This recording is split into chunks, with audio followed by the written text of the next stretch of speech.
Fab. Thank you, Duncan. Well, good evening, all. And I'm here from representing the GPhC as the Chief Pharmacy Officer. And obviously, you're all here this evening because you're well aware that we have made some changes to updated guidance, and that change was made about a month ago now that was published. And this has really been in response to concerns that were raised with us and feedback we've received from the sector, as well as issues that we've identified, for example, during inspection, or where we've been looking to undertake enforcement activity, or perhaps findings from our fitness to practice processes. So we knew we needed to get an update out there to better support the sector, and to respond to some of these issues.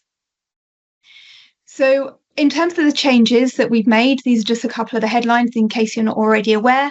Some of the things we wanted to see was that there would be more defined two-way communication between the individual that the medication is being supplied to and the organisation supplying it. And that's to enable that if the person had any questions, they'd be able to ask them, any clarification needed, or indeed vice versa, if the prescriber or the pharmacy team supplying the medicines needed to verify anything.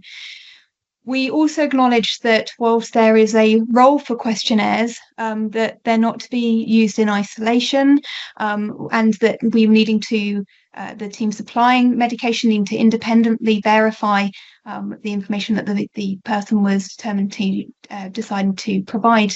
And especially for these high risk medicines where we knew there were additional checks and balances that needed to go on.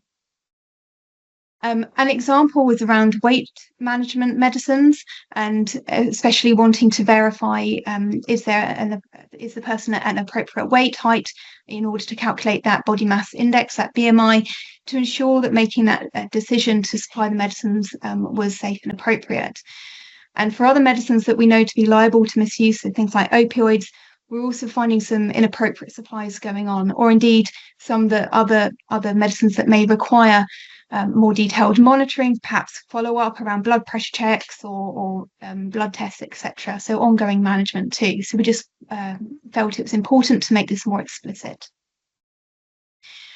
As Duncan has already mentioned, we also wanted to do a lot more to really make explicit the kind of legislation and the guidance pertaining to the advertising and promotion of medicines. So it's really great we've got the ASA CAP representation and the MHRA with us here this evening, and also looking at we had scenarios where perhaps the person doesn't have a regular GP, regular prescriber, for example, so making clearer what needs to be put in place.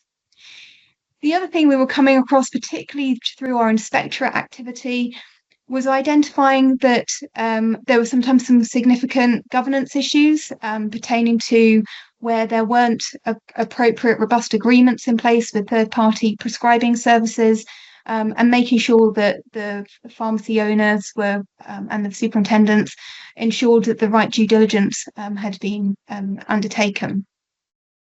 And also we responded to feedback where there was a view about how important it really was for whether or not the medicines could be a preferred medication could be selected prior to the consultation taking place. So we've taken that on board as well.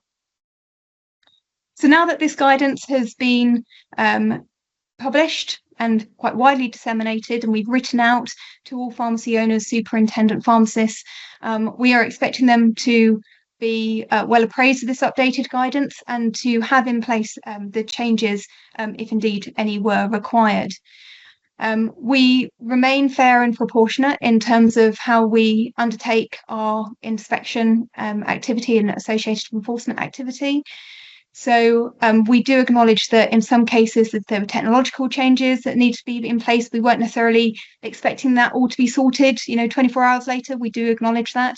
And that's the sort of thing that we take into account as we continue with our inspection activity to ensure that the standards are in place. And it's not just for those pharmacies that are already set up and perhaps already delivering these services. It's also those that may be applying for new applications. So we would review any new application to ensure that the pharmacy is looking to be able to demonstrate readiness to be able to work in line with our standards. And then, of course, if not, we'll then seek to take appropriate steps, whether that's putting, for example, an action plan in place, or otherwise taking stronger enforcement activity, or indeed perhaps determining not to register that pharmacy from the outset if it was a new application.